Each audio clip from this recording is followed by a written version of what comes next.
Asia के सबसे बड़े एयर शो में हिंद के वायुवीरों ने अपने पराक्रम का परचम लहरा दिया। प्रधानमंत्री मोदी ने बेंगलुरु में आज एरो इंडिया 2023 की शुरुआत की। इस एयर शो में सुरक्षा में आत्मनिर्भर बन रहे हिंदुस्तान का दम देखने को मिला। 89 देशों के प्रतिनिधि इस एयर शो का हिस्सा बन रहे हैं।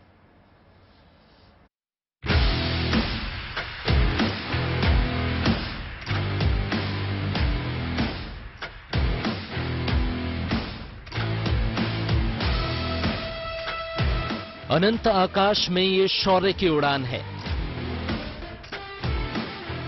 ये हिंद के वायुवीरों के पराक्रम का प्रमाण है। कुछ इस अंदाज में बेंगलुरु के आसमान में आज भारत की वायु शक्ति की नई इबारत लिखी गई। एशिया के सबसे बड़े एयर शो में हिंद के हवाई लड़ाकों ने अपनी ताकत का प्रदर्शन किया। प्रधानमंत्री मोदी ने इस एयर शो की शुरुआत की और कुछ देर बाद ही वायुसेना के विमानों से पूरा आसमान गूंज उठा।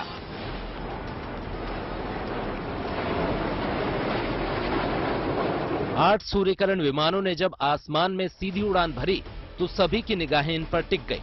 पूरी दुनिया में सूर्यकिरण टीम ऐसे करतब करने वाली इकलौती टीम है। इस टीम के एक विमान ने उल्टी उड़ान भर के सबको चौंका दिया।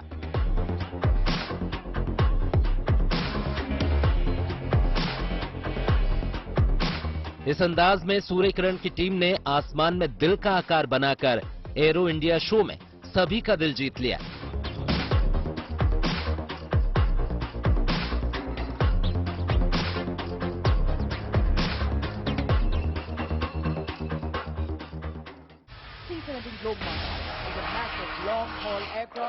वायुसेना का बाहुबली C-17 ग्लोब मास्टर जब सूर्यकिरण विमानों के साथ आसमान में पहुंचा तो इसकी गर्जना से ही इसकी ताकत का एहसास हो रहा था।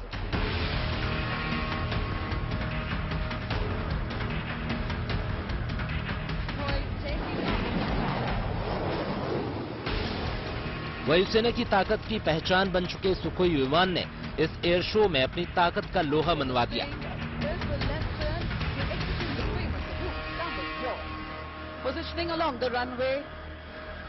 ताकत और फुर्ती के मामले में वायुसेना के इस लड़ाके का कोई जवाब नहीं। बेंगलुरु के इस एयर शो में सुखोई ने इसका प्रमाण दे दिया।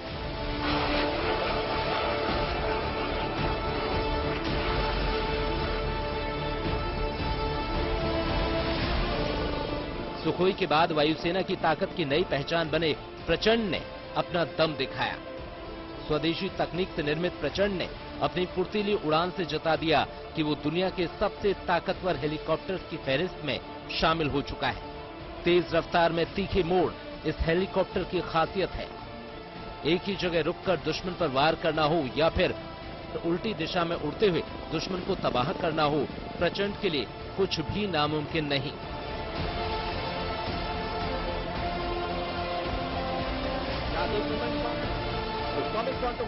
वायुसेना की ताकत को दोगुना करने के लिए एडवांस लाइट हेलीकॉप्टर भी प्रचंड का साथ देने के लिए हमेशा तैयार रहते हैं। इस एयर शो में ALH हेलीकॉप्टर ने अपनी उड़ान से दर्शकों का दिल जीत लिया।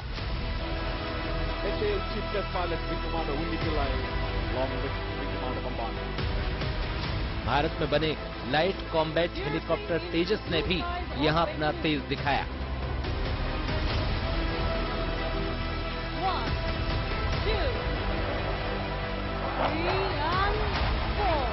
बेंगलुरु में चल रहे इस एयर शो में 89 देशों के प्रतिनिधि शामिल हो रहे हैं।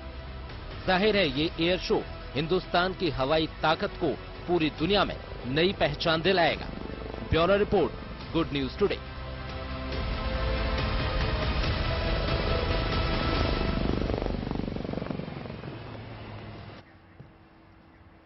तो बेंगलुरु में आज से 14वें एयर इंडिया और एरो इंडिया की शुरुआत हो गई। अगले 5 दिन तक अलग अलग कार्यक्रम के जरिए दुनिया भर का दम यहां पर देखने को मिलेगा।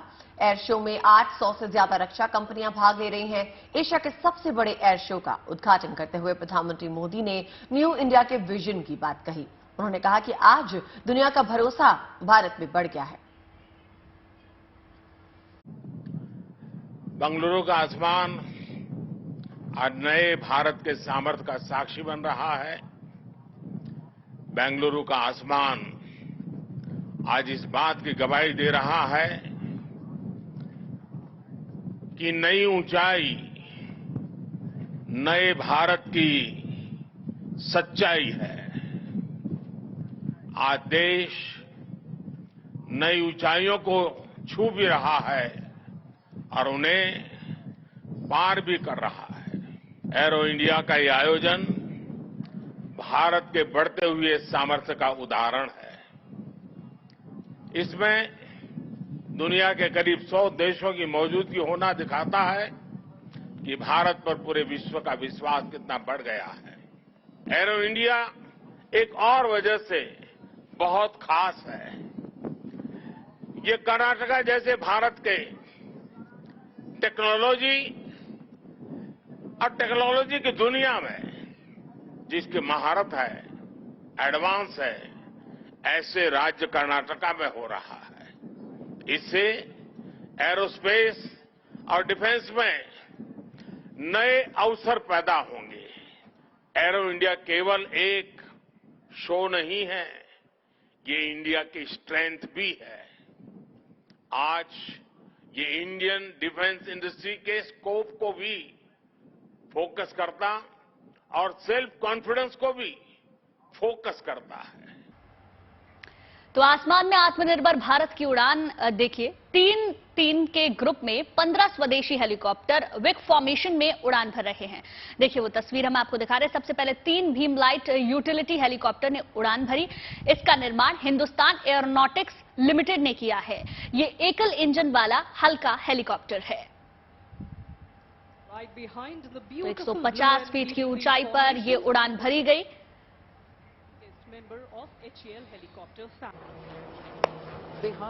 और अब आपके सामने है advance light helicopter mark 4 Rudra जो उड़ान भर रहा है। इस स्वदेशी हेलीकॉप्टर की पूरी कॉकपिट कांच की बनी है। ये 290 से 300 किलोमीटर प्रति घंटे की स्पीड से उड़कर हमला करता है। इसके फ्यूल टैंक पे गोली लगने के बाद भी ये फटेगा नहीं। गोली लगते ही ये सील हो जाएगा, जिससे किसी तरह का हादसा नहीं होगा।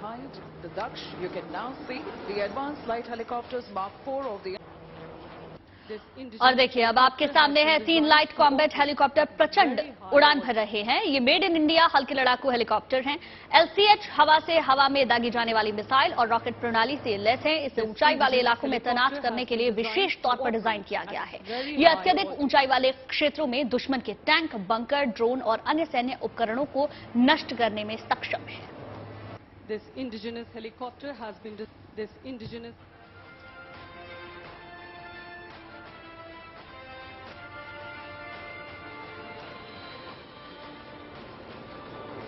इंडियन एयरफोर्स की सारंग हेलीकॉप्टर की डिस्प्ले टीम ने भी विक फॉर्मेशन में उड़ान भरी। एयरफोर्स की सारंग टीम अपने करतब दिखाने के लिए इन्हीं हेलीकॉप्टर्स का इस्तेमाल करती है। कई तरह के रेस्क्यू ऑपरेशन में भी सारंग टीम ने सक्रिय रूप से हिस्सा लिया।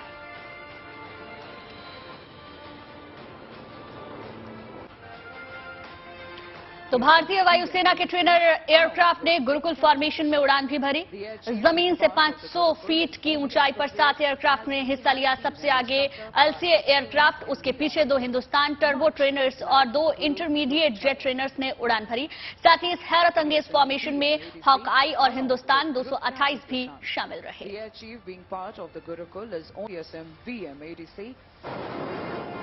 एयर शो में 5 एयरक्राफ्ट ने नेत्र फॉर्मेशन का प्रदर्शन किया। 500 फीट की ऊंचाई पर हवा में हैरत अंगेज करतब दिखाते हुए एक airborne early warning and control aircraft के साथ 2 सुखोई 30 MKI और 2 MiG 29 ने सम्मिलित रूप से उड़ान भरी। 500 फीट की ऊंचाई पर इन हेलीकॉप्टर्स ने उड़ान भरते हुए नेत्र फॉर्मेशन का प्रदर्शन किया।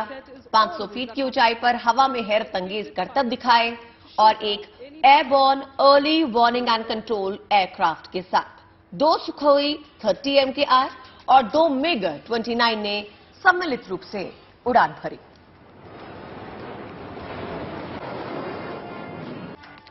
तो आत्मनिर्भर भारत की उड़ान देखिए। 9 लाइट कॉम्बैट एयरक्राफ्ट तेजस ने तेजस फॉर्मेशन बनाया तो नीचे बैठे लोगों ने तालियों की गड़गड़ाहट से स्वागत किया। 700 फीट की ऊंचाई पर तेजस ने 3-1-5 के ग्रुप में उड़ान भरी। सबसे आगे 3 तेजस को आप देख पाएंगे, बीच में 1 और फिर 5 तेजस ने उड़ते हुए अपनी ताकत का प्रदर्शन किया। तो देखिए 9 LCA तेजस एक साथ आपको आसमान में नजर आएंगे अपनी फॉर्मेशन को दर्शाते हुए और आगे बढ़ते हुए। पहले 4 और उसके बाद 6 तेजस आगे की ओर बढ़ते हुए। एयर शो के दौरान सुखोई विमानों ने हैरत अंगेज करतब दिखाकर अपनी जाबाजी का प्रदर्शन भी किया। भारतीय वायुसेना के 3 सुखोई 30 MKI ने त्रिशूल फॉर्मेशन में उड़ान भरकर लोगों की वाहवाही बटोरी। ये एयर शो एक खास एयर शो है जहां पर तरह तरह के कॉम्बैट हेलीकॉप्टर्स उड़ान भरते नजर आए और तरह तरह की कलाबाजियां करते दिखाई दिए।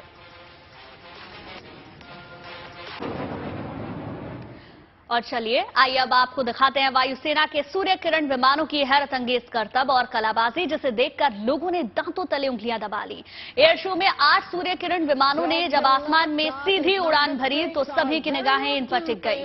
पूरी दुनिया में सूर्य किरण टीम ऐसे करतब करने वाली इकलौती टीम है। सूर्य किरण की टीम ने आसमान में दिल का आकार बनाकर एरो इंडिया शो में सभी का दिल जीत लिया।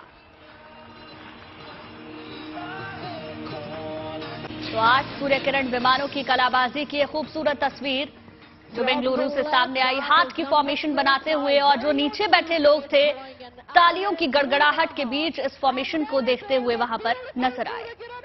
Dedicated to Aero India 2023.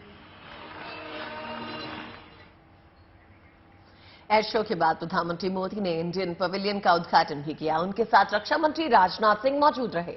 इस पवेलियन में DRDO और हिंदुस्तान एरोनॉटिक्स लिमिटेड के साथ तमाम भारतीय कंपनियां अपनी काबिलियत का प्रदर्शन कर रही हैं। उद्घाटन के बाद प्रधानमंत्री ने पवेलियन में बने स्टॉल्स का जायजा भी लिया।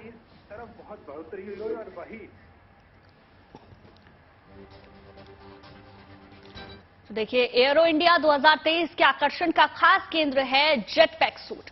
भारत में ही बनने वाले जेटपैक सूट को खास तौर पर शोकेस किया जा रहा है। दरअसल जेटपैक ऐसी तकनीक है जिसके सहारे इंसान हवा में उड़ सकता है और अच्छी बात यह है कि जेटपैक सूट का निर्माण भारत का ही एक स्टार्टअप कर रहा है। भारतीय सेना ने 48 जेटपैक सूट के लिए टेंडर जारी कर दिया है।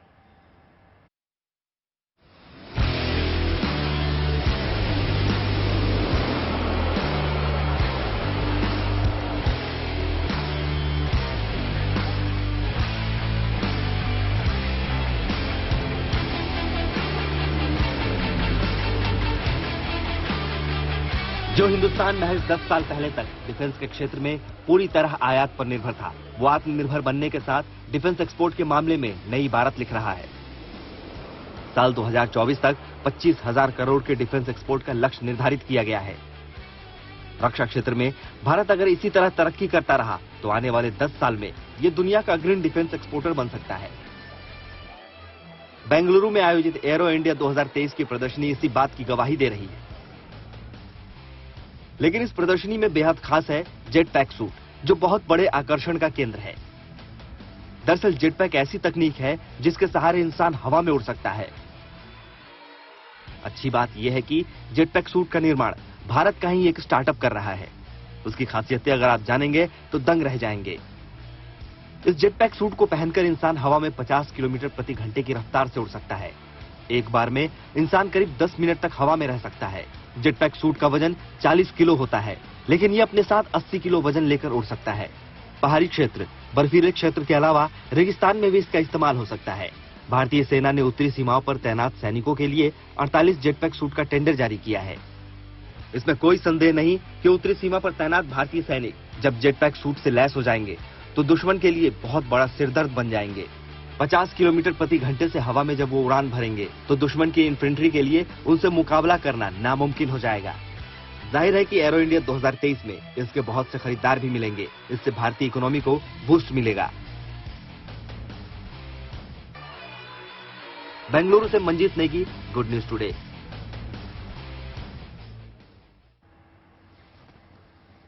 तो भारत का दम इस एरो शो में दिखा। ये एरो शो 17 फरवरी तक चलता रहेगा और यहाँ पे कई तरह के हेलीकॉप्टर्स जो हैं करतब दिखाएंगे, अपना दम दिखाएंगे और अंतर्राष्ट्रीय स्तर पर भी इस एरो शो की बात हो रही है। कई अंतर्राष्ट्रीय रक्षा मंत्रियों ने इस एरो शो में हिस्सा लिया है और अभी आप स्क्रीन पर देख रहे हैं सूर्य किरण जिसमें दिल का आकार बना है और सूर्य किरण विमानों की कलाबाजी इस वक्त आसमान में देखी जा सकती है।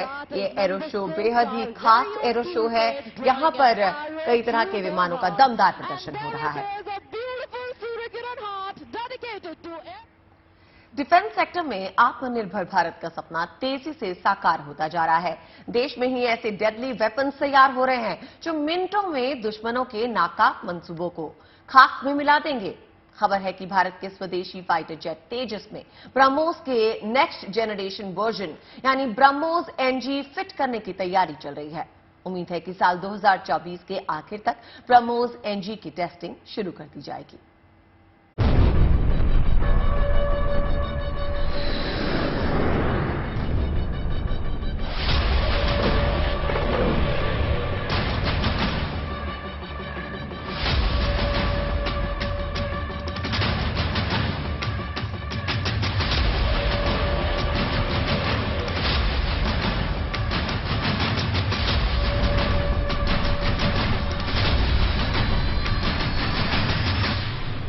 आसमान में युद्ध हो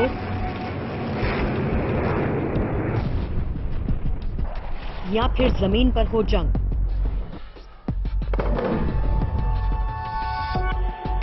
समंदर में दिखाना हो पराक्रम,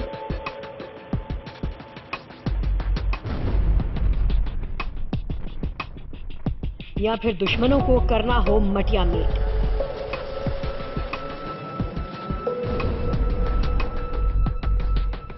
हर फॉर्मेट में ब्रह्मोस मिसाइल जीत की गारंटी देती है, क्योंकि ब्रह्मोस की रफ्तार और विध्वंसक प्रहार का ना तो कोई जोड़ है और ना ही कोई तोड़ है।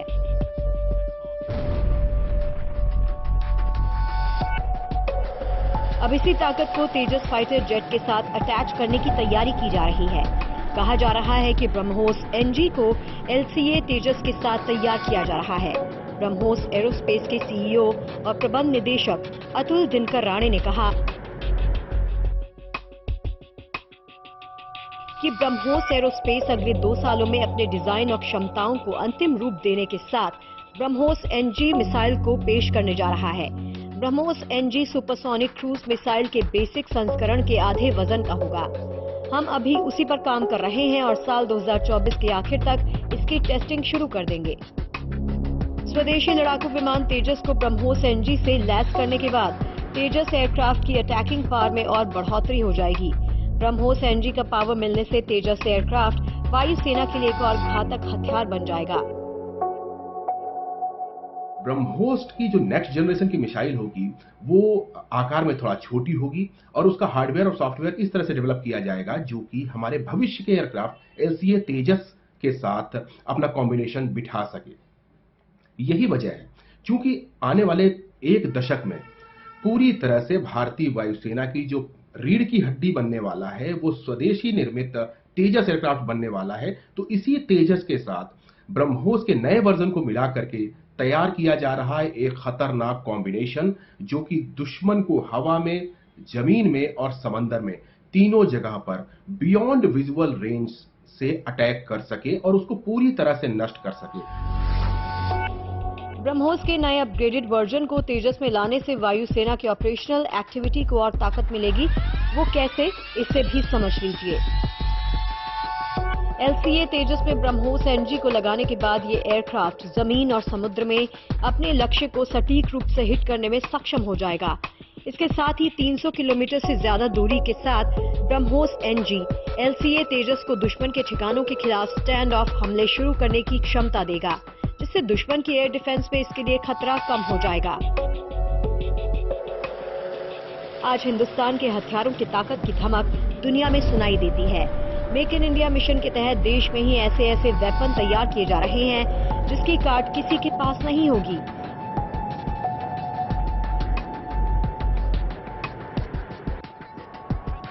6 फरवरी को भारतीय नौसेना ने आत्मनिर्भर भारत की दिशा में एक ऐतिहासिक उपलब्धि हासिल की। नौसेना के पायलट्स ने INS विक्रांत पर LCA की लैंडिंग की। लाइट कॉम्बैट एयरक्राफ्ट तेजस के नौसैनिक संस्करण को LCA नेवी कहा जाता है, यानी तेजस हर मोर्चे पर दुश्मन के दांत खट्टे करने का दम रखता है।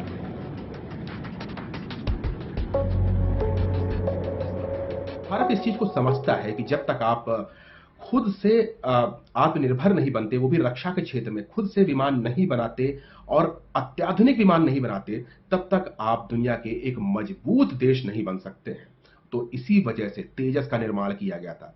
LCA तेजस 4.5 जनरेशन के एयरक्राफ्ट की सारी खूबियां रखता है और पूरी दुनिया जानती है कि ये आने वाले दिनों में पूरे विश्व के उन चुनिंदा एयरक्राफ्ट में होगा जो कि फुल्ली स्टील्थ ना होते हुए भी स्टील्थ कैपेबिलिटीज रखते हैं। इनसे इनकी जो फायर पावर है वो गजब की है। आज का नया हिंदुस्तान आत्मनिर्भर अभियान के तहत तेजी के साथ आगे बढ़ता जा रहा है, जिसमें फाइटर जेट के साथ साथ ताकतवर मिसाइल का निर्माण भी है। भारत अब इसी कड़ी में नेक्स्ट जनरेशन के वेपन डेवलप कर रहा है। अब ब्रह्मोस मिसाइल सीरीज में ब्रह्मोस NG का निर्माण भी होने लग गया है।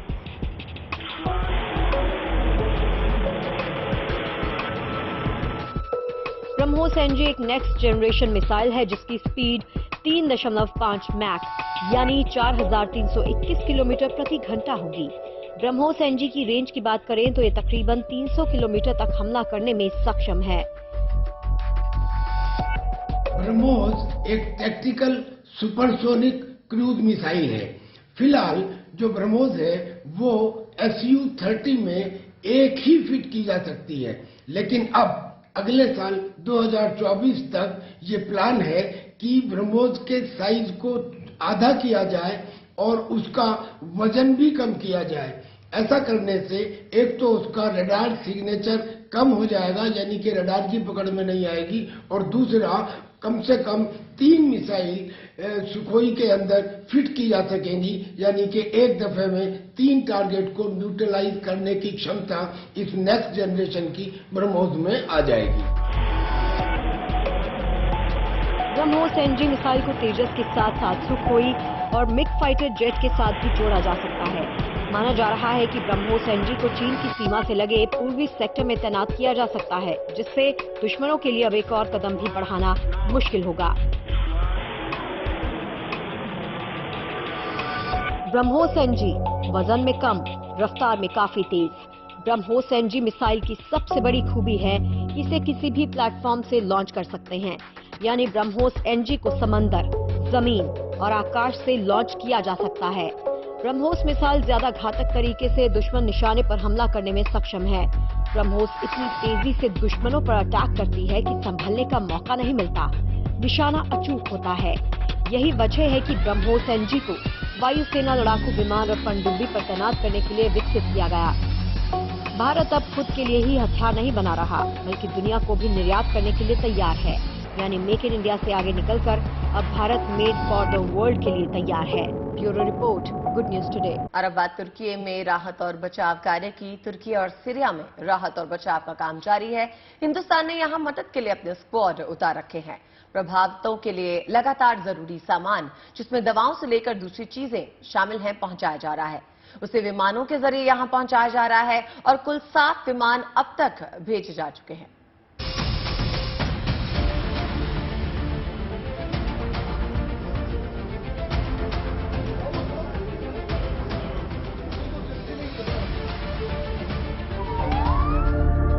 तुर्की और सीरिया में भारत ने इंसानियत को तवज्जो देते हुए मदद पहुंचाई और लगातार मदद कर रहा है।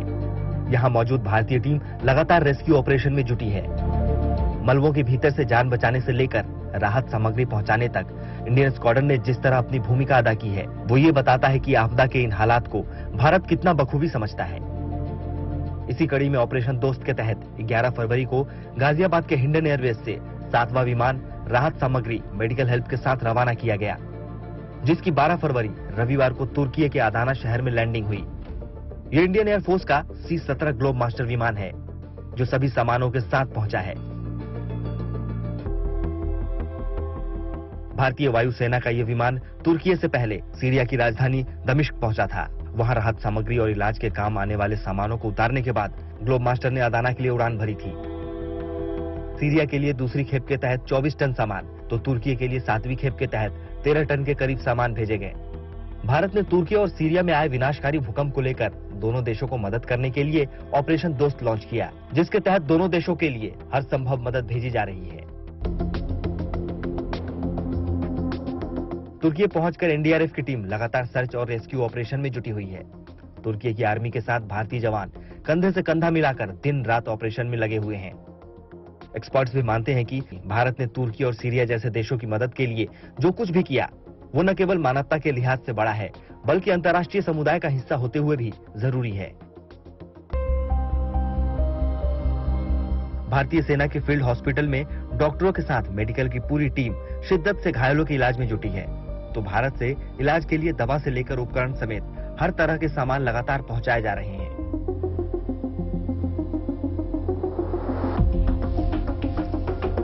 भारत से गई एनडीआरएफ से लेकर मेडिकल टीम तक तुर्की में जान बचाने के मिशन में जुटी हुई है।